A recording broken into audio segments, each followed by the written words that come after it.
Hi అండి, welcome to food round up. ముందుగా అందరికీ ఉగాది శుభాకాంక్షలు.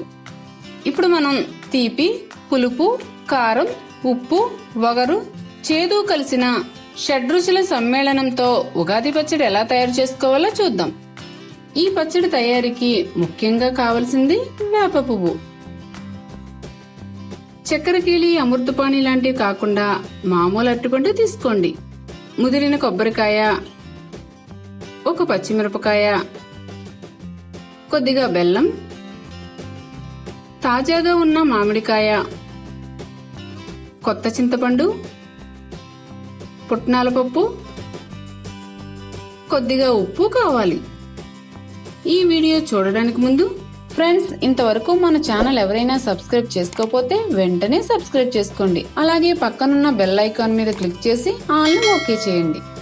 ఈ పచ్చడి తయారీ కోసం వేప కొమ్మల నుండి పువ్వులను మాత్రమే సెపరేట్ చేసి తీసుకోవాలి. అలాగే కొబ్బరికాయలోంచి కొద్దిగా తీసుకుని చిన్న చిన్న ముక్కలుగా కట్ చేసుకోండి.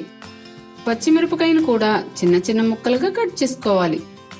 ఈ పచ్చిమిర్చికి బదులుగా మిరియాల పొడి లేదా కారం కూడా వేసుకోవచ్చు. మామిడికాయ పైనున్న తొక్కను చెక్కేసుకుని సరిపడినంత తీసుకుని చిన్న చిన్న ముక్కలుగా కట్ చేసుకోవాలి.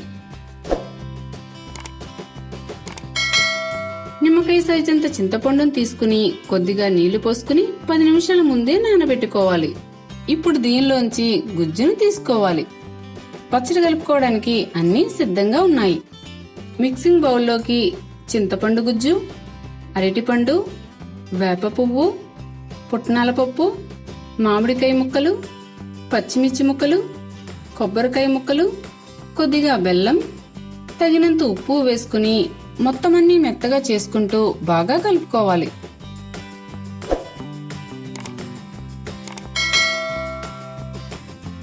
కొద్దిగా చిక్కగా ఉన్నట్లయితే వాటర్ కూడా వేసుకోవచ్చు. మీ టేస్ట్ కి తగ్గట్టుగా పులుపు, ఉప్పు, కారం, తీపి సరిచూసుకోండి. ఎంతో రుచిగా ఉండే ఉగాది పచ్చడిని రెడీ చేసేసుకున్నాం. దీనిని ముందుగా అమ్మవారికి నైవేద్యంగా సమర్పించి తర్వాత మనం స్వీకరించాలి. సంవత్సరం పొడుగునా ఎదురయ్యే మంచి చెడులను, కష్ట సుఖాలను సంయమనంతో స్వీకరించాలన్న సందేశాన్ని ఈ పచ్చడి ఇస్తుంది. ఈ వీడియో మీకు నచ్చినట్లయితే లైక్ చేయండి, షేర్ చేయండి. మరిన్ని మా వీడియోల కోసం ఫుడ్ రౌండప్ ఛానల్ ని సబ్స్క్రైబ్ చేయడం మర్చిపోకండి.